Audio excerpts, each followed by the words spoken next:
لا هي ترى ولات البلاصه هذا السلام عليكم. غادي نبداو هذه الجلسه. قالت لي قال نبداو هذه الجلسه المهمه ندوى حول التلقيح ضد المكورات الرئويه. بالعربيه شي لا ايوا المطورات الرئويه. المهم انا سميتي احمد عزيز سميتي الجوكر. على اي حال هي ندوه مهمه جدا هذه يلقيها الاستاذ الفاضل الاستاذ سيدي محمد بوسكراوي رئيس الجمعيه المغربيه للامراض التعفنيه التلقيح المعروفه بالسوميفير، وهو عميدنا السابق في مراكش في جامعه القاضي عياض وصديقي من الفوج الذكريات. والحمد لله. اولا اود ان اشكر جمعيه اطباء الاطفال الجديده دكاله على الدعوه وعلى التنظيم المحكم. قبل إذن هذه الندوة ستكون بدعم من مختبرات جيسكا مشكورة، وأنا مع زملائي سنسير الجلسة مع زميلك وزميلتك زميلي الأستاذ حدا وعميري والطبيبة عميري من دكالة. العميري فاسية في دكان. ايوه لكن هي الندوة فيها نصف ساعة والموضوع مهم، لكن حتى المنهجية اللي تكون تفاعلية. ولكن قبل أن أعطي الكلمة للأستاذ المحاضر لابد أن نشير إلى الأطفال غزة، ويجب أن لا نتطبع مع هذه الإبادة، وعلى الأقل نذكرها لأبنائنا وندعو لهم إن شاء الله باللطف. أستاذ المحاضر تفضل لك الكلمة. شكرا جزيلا. صافي ساليتي. Mes chers amis, le pneumocoque part de rhinopharynx. C'est la première étape de colonisation, c'est au niveau de rhinopharynx. Par la suite, cette première colonisation va donner, entre autres, l'otite moyenne aiguë, la pneumonie, etc. En fait, au niveau du rhinopharynx, c'est un microbiome très complexe. Il y a plus de 100 bactéries. Et le taux de portage, selon les études, il peut varier chez le bébé de 10 à 65%. Et chaque enfant, moins de 5 ans, il est porteur de pneumocoque de tel ou tel sérotype au cours de la vie. Cette première colonisation au niveau de l'épithélium nasal va donner une première transmission qui va assurer la transmission de pneumo en interhumaine, et puis après il y aura l'invasion avec une pneumonie, une bactérémie et l'otite moyenne aiguë. Alors, pour chaque méningite de pneumo, vous allez avoir plus de 10 bactérémies, plus de 100 à 1000 pneumonies et plus de 1000 à 10 000 otites moyennes aiguës.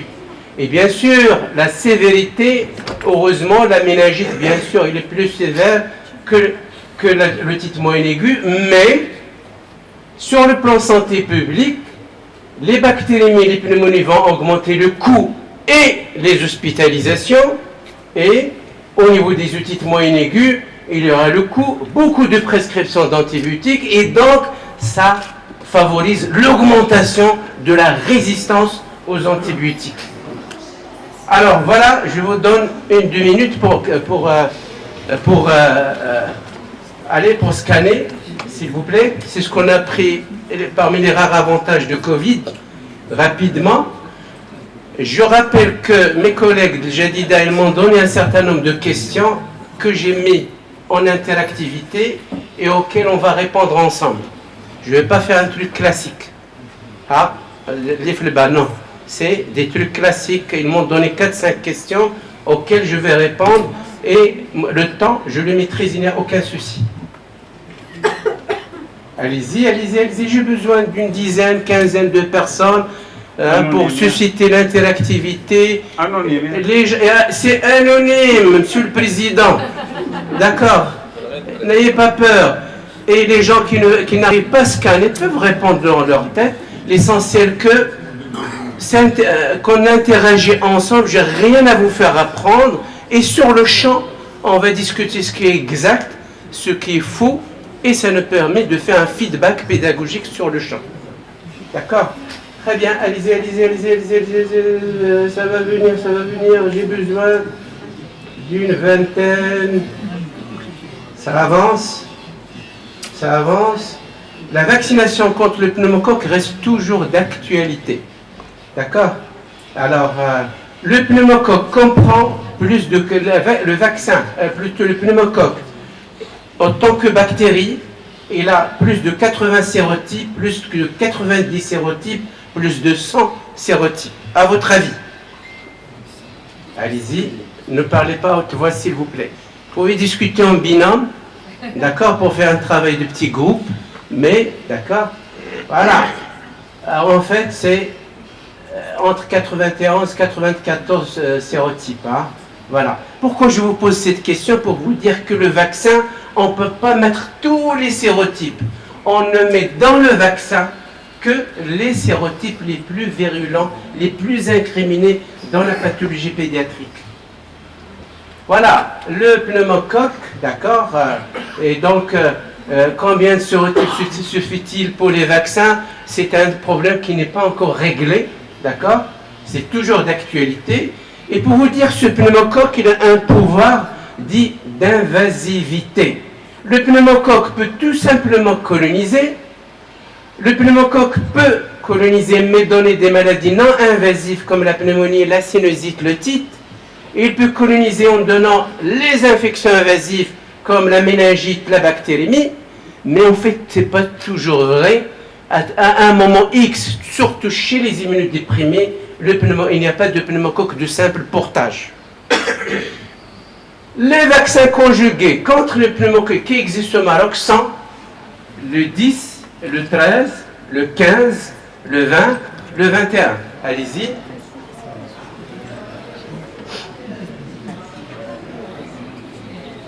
Allez-y, allez-y, allez-y, allez-y. Allez-y. Très bien. Donc je pense que le 15 et le 21 n'existent pas encore. Il n'y a que le 10 et le 13. Très bien. Alors mes chers amis, le 10, il diffère de 13, bien sûr, il y a 13 et 10, mais ce que je vous demande aujourd'hui, d'oublier le pneumo 23. Comment?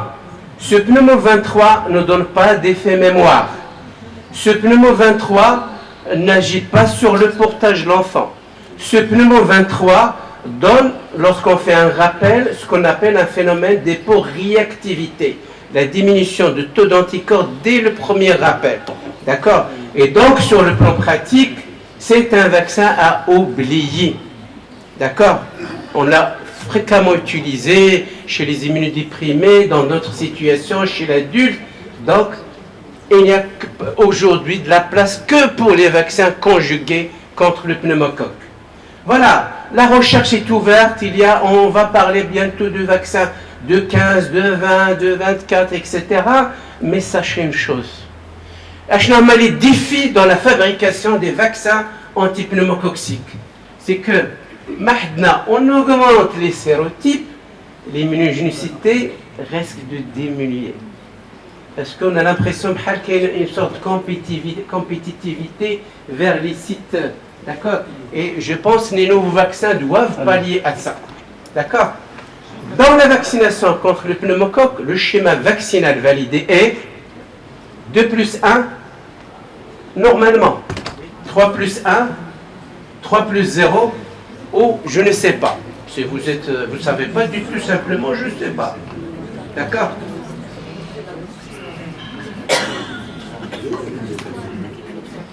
Allez-y, donc c'est bien, ça suscite une discussion entre vous. Hein?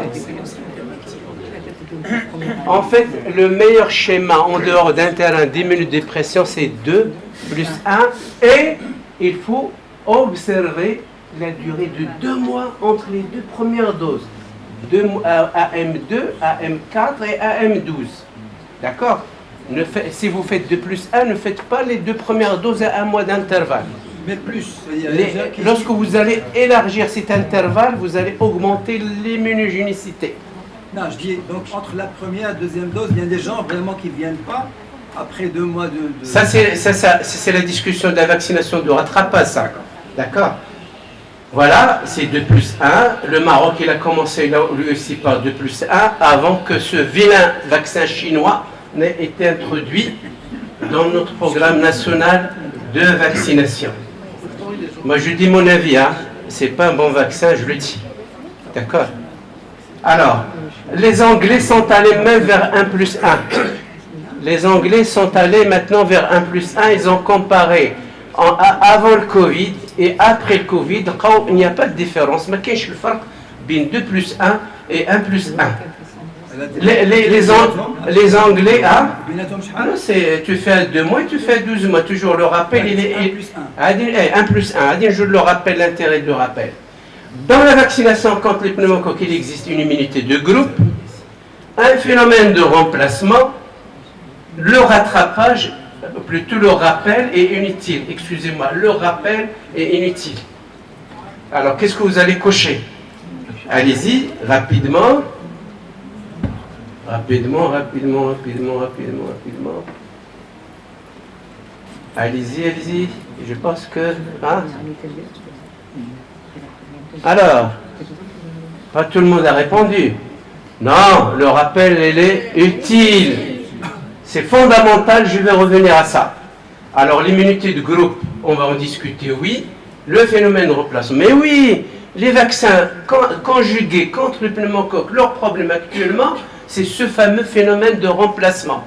D'accord? Regardez, lorsqu'on vaccine un bébé, d'accord, d'accord, c'est pour le protéger, ça va de soi, contre les infections invasives, mais aussi pour agir sur le portage. C'est l'intérêt du rappel, d'accord, qui va agir sur le portage. Ce bébé, on le vaccine, il ne va pas transmettre le pneu, c'est pour le protéger, quel que soit l'âge, mais aussi, ça va réduire la transmission de pneumo aux sujets plus âgés. Donc, c'est ce qu'on appelle une protection de groupe. Le taux de couverture va augmenter, on aura une immunité de groupe qui est plus élevée. D'accord? Hein? C'est très important. C'est ce qu'on appelle une protection de troupeau, de groupe. Moi, je préfère les Anglais qui disent plus troupeau, mais c'est plutôt de groupe. Je passe sur ça. Et le rappel, il est très intéressant pour notre collègue qui a répondu que ce n'est pas important. Ça permet de diminuer le portage. D'accord? Mais le phénomène de remplacement, c'est un phénomène classique avec les vaccins conjugués. C'est-à-dire, lorsqu'on vaccine, on va faire disparaître les sérotypes qui sont dans le vaccin, ils vont être remplacés par des sérotypes non vaccinaux. Et heureusement, ces sérotypes sont moins virulents et donc moins résistants aux antibiotiques. D'accord? Ça, c'est le travail de Marrakech, l'introduction, plutôt, oui, à Marrakech avec Nabila Sora, notre microbiologiste. D'accord? Regardez, la couverture vaccinale, d'accord, les sérotypes qui sont dans le 10 à l'époque, ils ont diminué, mais il y avait un phénomène de remplacement. Des sérotypes qui ne sont pas dans le 10, qui ont augmenté. Maintenant, le grand défi avec les vaccins conjugués actuellement, c'est quoi? C'est ce phénomène de remplacement. On va aller jusqu'où? Il faut faire un vaccin 20 sérotypes, 30 sérotypes, 40 sérotypes. La solution, c'est dans le génotypage. Et donc, les gens travaillent au lieu sur les sérotypes, les labos de recherche travaillent maintenant sur le génotypage pour faire une plateforme à base de génotypes. D'accord? Dans la vaccination contre le pneumo, le CO3 pose problème avec les vaccins actuels. Oui? Non?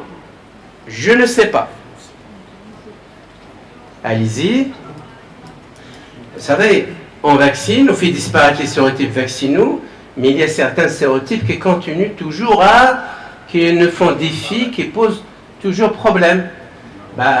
C'est bien que beaucoup de collègues sont sincères et ils ont dit je ne sais pas. Et donc, déjà dans le travail de professeur Nabila Saoura à Marrakech, il a bien montré que après la vaccination, qu'il y a émergence de 3 et de 19.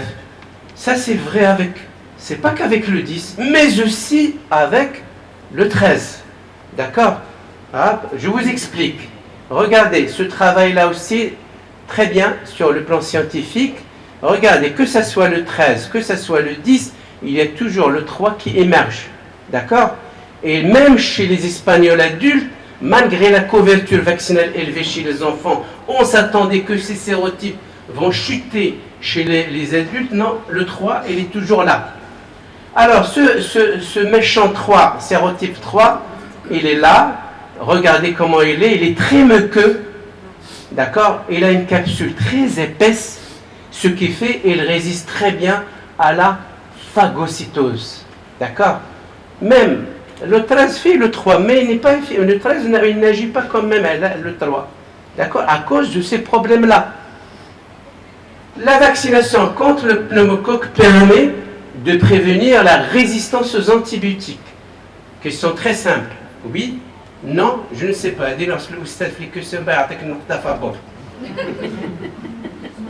Allez-y.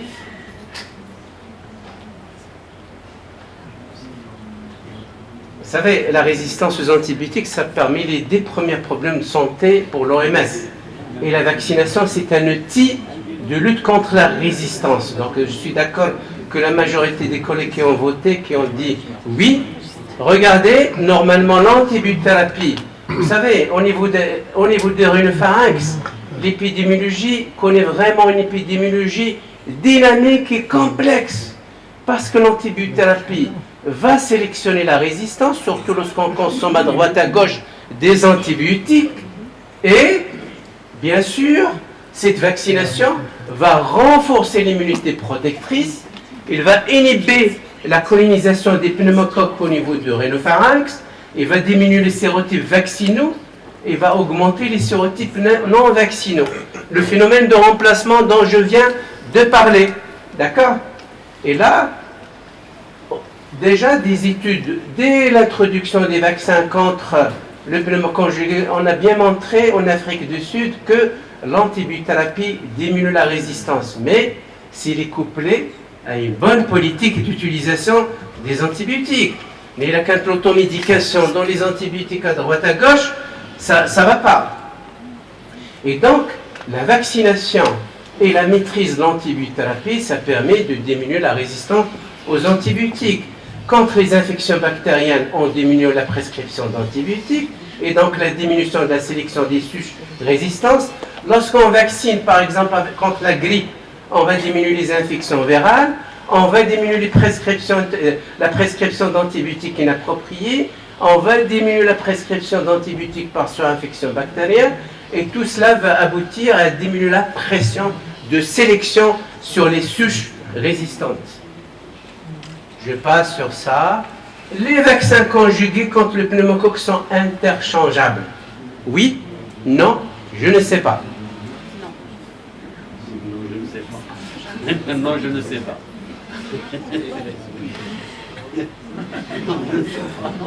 Oui, notre consoeur, il a raison que c'est non normalement, mais les collègues, avec le vaccin chinois qui a été introduit, ça a posé énormément de problèmes, surtout avec ce vaccin qui a été donné de manière décalée 15 jours par rapport aux autres vaccins, ce qui a alourdi la vaccination. On avait un très joli calendrier vaccinal. Malheureusement, il était alourdi avec ce schéma-là. Ils sont revenus à 3+1, alors que la tendance actuelle, c'est d'alléger le calendrier vaccinal et faire moins de rendez-vous. D'accord? Et voilà. L'OMS, qu'est-ce qu'il dit? En principe que c'est non. D'accord? En principe que c'est non. Mais lorsque on ne trouve pas le vaccin, il faut continuer avec l'existant. Je passe sur ce joli article, on n'a pas le temps. Un prématuré doit être obligatoirement vacciné contre le pneumocoque. Un prématuré doit être vacciné. Il faut voter soit dans votre tête, soit directement. Alors, moi je ne comprends pas aussi. S'il y a quelqu'un qui est plus fragile 10 fois que l'enfant normal, le bébé normal, aux infections pneumocoques, c'est le prématuré, et on ramène un vaccin d'accord, qu'on ne peut pas donner. Ça vient. Ne sois pas trop excité, slowly. Moi, l'enchaînement pédagogique ne vous en faites pas, d'accord. Un prématuré doit être obligatoire parce qu'il y a la gravité des infections pneumocoques et leur vulnérabilité. Pourquoi? Parce qu'il y a cette immaturité immunologique. Les maturités immunologiques, et puis, c'est moi qui ai la parole. Avec tous mes respects, avec tous mes respects, elle a dit la parole. L'immaturité immunologique et le problème de transfert des anticorps font que ces enfants sont vulnérables. Et l'Académie américaine de pédiatrie, vu cette immaturité de leur système immunitaire, vu l'insuffisance du transport, de transfert transplacentaire d'IgG maternelle, qu'est-ce qu'il dit l'Académie américaine de pédiatrie? Vacciner les enfants prématurés, y compris ceux de faible poids de naissance, dans les mêmes conditions que les enfants nés à terme. Ça, c'est clair. Maintenant, un petit rappel élémentaire, je m'excuse pour les gens qui connaissent très bien ces choses élémentaires, désolé. Je rappelle, l'âge chronologique, depuis la naissance, l'âge corrigé, voilà. Très bien. Très bien. On ne va pas te laisser partir, il y a l'hommage. On sait que tu pas d'accord. On avance. Le prématuré doit être vacciné en tenant compte de l'âge chronologique, de l'âge corrigé. Là, je ne sais pas. D'accord?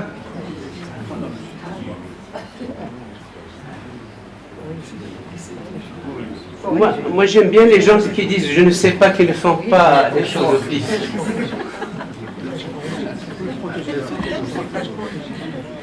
Regardez, c'est dès l'âge de 2 mois, l'âge chronologique. D'accord? Je passe pas parce qu'on est déjà en retard, je passe sur les détails. Le schéma de vaccination contre le pneumo du prématuré est 2 plus 1, 3 plus 1, ou je ne sais pas. Allez-y les amis. Non, je ne sais pas. Pourquoi tu es le chirurgien? Tu excusable.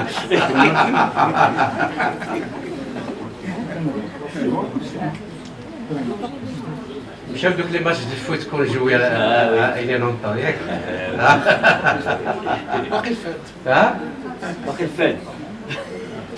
Très bien. Alors, 3 plus 1, je pense que c'est pour se faire suite des enfants immunodéprimés.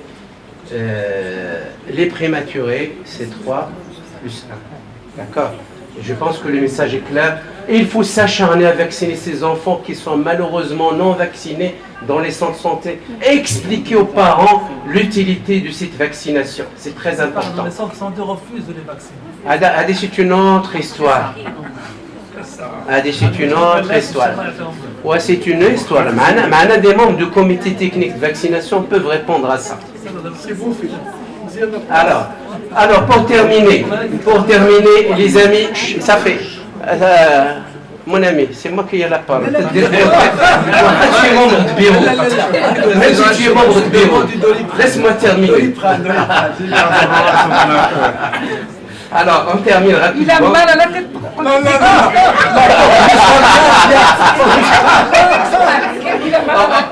On continue. Alors, la réponse vaccinale chez tout enfant et de manière générale va dépendre d'un certain nombre de facteurs, dont comme la réponse immunitaire vaccinale. Les facteurs qui agissent sur cette réponse. Écrivez un mot-clé. Écrivez. L'immunité, mais je ne sais pas qu'est-ce que ça veut dire. Hein. Ouais. Vas-y. Merci, Merci, monsieur. Allez-y, allez-y. L'immunocompétence, oui, ça veut dire ça. Ouais. Allez-y, allez-y, vous êtes un peu bloqué, allez-y. J'ai rien reçu comme réponse, Mazel. Ah. Ah. On avance. On est en retard, je vais avancer pour gagner du temps. Parce que mes maîtres, ils sont en train d'attendre, désolé. D'accord. Alors, la réponse vaccinale, elle dépend de l'antigène, de l'adjuvant, de la génétique de l'hôte et de la voie de l'administration. Au moins de ça. Peut-être si Aziz Boussahel peut rajouter quelque chose d'autre. D'accord. L'antigène, ça dépend, la réponse va dépendre, est-ce que c'est un vaccin vivant ou c'est un vaccin tué. Vous savez que le vaccin vivant, il donne une réponse immunologique, une réponse immunitaire plus intense. Opposer les vaccins polysaccharidiques et conjugués. Les vaccins polysaccharidiques, il faut les oublier. Que ce soit contre le meningo, contre le pneumo. Dès que vous faites un rappel, il y a ce qu'on appelle le phénomène d'hyporéactivité, la diminution des anticorps au prochain rappel. Et là, en noir, ce sont les conjugués, et qui n'est pas foncé, ce sont les polysaccharidiques. D'accord? Et puis, l'adjuvant, c'est quoi l'adjuvant? C'est une substance, comme la cellule présentatrice de l'antigène, si il n'y a pas d'adjuvant, si on donne un vaccin avec adjuvant, regardez, il y aura, d'accord, la cellule présentatrice de l'antigène qui va donner ça, le relais aux autres cellules de l'immunité. Et regardez, lorsqu'on a un vaccin avec un adjuvant, la réponse immunitaire elle est plus importante par rapport au vaccin sans adjuvant. Et de manière plus claire, en marrant la substance adjuvantée, la réponse immunitaire est plus forte, plus large, d'accord, et elle est plus importante dans le temps. Alors que la réponse immunitaire plus précoce, lorsqu'il n'y a pas de substance adjuvantée, elle est moins ample, elle est moins étalée. Voilà l'intérêt de l'adjuvant. D'accord? Voilà. L'adjuvant, entre parenthèses, l'aluminium, داكشي اللي تيكون في الحليب راه اكثر من داكشي اللي تيكون في الفاكسان باش ما تبقى ديك ليستوار ديال الالومنيوم تنساوها. داكور. La génétique de l'hôte, غادي نخلي العزيز بوصفيحه elle adore parler de ça, d'accord. Et puis la voie d'administration, c'est pas de la même si on prend l'hépatite B intramusculaire ou subcutanéenne, c'est pas la même chose. La rougeole subcutanée ou intramusculaire, c'est pas la même chose. Et pour terminer, vous savez, le sujet jeune, il est plus immunocompétent que le sujet âgé. Regardez le thymus normal, comment il est, il fabrique des cellules d'immunité qui sont bien, alors que l'inévolution thymique va donner de l'immunosénescence au niveau de la cellularité. L'exemple avec le vaccin contre la grippe. Le vaccin là, la réponse peut être 60-70%, mais ça peut baisser à 40-45% chez le sujet âgé. Maintenant, la définition de ce âgé, ça change tout le temps. D'accord? C'est ça ce que j'ai expliqué. Je passe sur les messages pour donner plus de temps à mes maîtres et amis qui attendent. Voilà. Tu es contente, Madame Haj Khalifa? Deux. Ah, que je te libère. Merci beaucoup. Biologique. Merci. Merci beaucoup, professeur Bouskelaoui Mohamed, pour cette excellente présentation pratique, questions-réponses avec des rappels concernant les grands principes de la vaccination. Merci beaucoup. Je voudrais saisir cette occasion de remercier mes amis, Dr Rachad, Dr Dylan, de m'avoir associé à ce congrès magnifique. C'est toujours un plaisir d'être parmi vous. Merci beaucoup. Donc, peut-être on va donner la parole à la salle pour quelques questions. J'ai une première question, c'est Mohamed. Quand tu parles de vaccin qui est introduit actuellement, on dit qu'il est mauvais, est-ce que parce qu'il est venu pour perturber un petit peu le calendrier, ou là c'est un problème d'efficacité? Comment c'est en entendant ça d'un référent, donc... Alors, là, je n'ai pas mauvais sur le plan scientifique. C'est un vaccin qui n'est pas qualifié par l'OMS. C'est un vaccin qui n'est pas qualifié par l'OMS. Je pense que nos petits-enfants marocains devraient recevoir des vaccins préqualifiés par l'OMS. C'est un vaccin que si tu fais de la littérature, il y a 1 ou 2 articles que je peux t'envoyer. D'accord? Et 2, nous sommes là pour faciliter notre calendrier vaccinal, l'alléger. On est en train de régresser. J'étais sur 2+1 et je reviens sur Tarjal 3+1 et en plus je dis que je ne peux pas le donner prématuré. Qu'est-ce que ça signifie tout ça? Moi je ne suis pas content. D'accord? Moi je pense qu'il y a quelques soucis quelque part.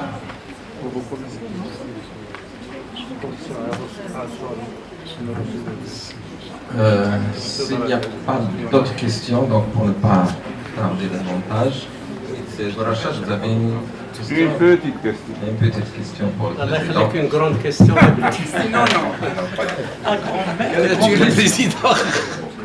Les mauvais répondeurs. C'est ce que j'ai expliqué. Oui. Là, l'exemple type qu'on donne, tu peux avoir des mauvais répondants avec les autres vaccins, mais les mauvais répondants, l'exemple concret, il y a avec l'hépatite B. Tu peux vacciner, tu peux donner 3 doses. On n'a pas besoin de rappel pour l'hépatite B, c'est bien clair, sauf les hémodialysés, d'accord, et les toxicomanes, etc. Sinon, il faut vous donner 3 doses. Qu'il y a des gens, malgré ces 3 doses bien administrées, تتجلس 1 mois, 2 ans à l'HBS. Il y a des gens, ils ont répondu, il y a des gens, tu trouves qu'ils n'ont pas répondu. Tu réinjectes une autre dose. تتجلس 1 mois. Si tu doses, tu ne trouves rien, l'attitude d'abord, c'est de les laisser tranquilles. Un petit complément à cette... Et que la génétique, c'est la ligne, c'est Aziz. Là, c'est de Rachad. يعني حصر الأجسام المضادة، حصر المناعة كلها في الأجسام المضادة احتقار. أنا كنهضر مع اللي كيفهموا العربية ولكن أنا دابا شوف غادي ندير واحد 1% جوج ما فهموش هنايا. جوج ما فهموش. دابا يبلس بروفيسور أزهري والعشرة 10 إلا ما فهم والو. ودابا الحمد لله ما عيساش. لا حنا ما كنفهموش بزاف داكشي ديالكم، هادشي حنا ديالنا كنفهموا علاش كنفهموا كلهم. لا شي حوايج عندنا القوم اللي خصنا نتعلموا لهم من عندهم، الله يجازيهم بخير. لا غير هو حصر المناعه كلها في الاجسام المضاده، احتقار ديال جهاز المناعه. جهاز المناعه ما فيش لي زونتيكور.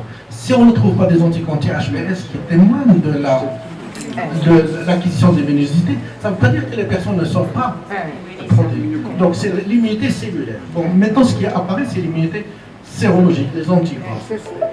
Donc اولا ملي ما لقاوش لي زونتيكور ماشي معنى ديالو انا انسان نون فاكسيني، هادشي هي كان المعتقد القديم. داكشي علاش كنا كنديروا التذكير. من بعد ولا واخا كيلقاو الناس ما عندهمش الاجسام المضاده ما كيديروش التذكير. علاش؟ لانهم ملي خداو الخلايا المناعيه وحطوا معاهم الفيروس لقاو كيتجاوبوا مزيان. دونك هذه اللي بغيت نشير لها، فهمتي؟ شكرا.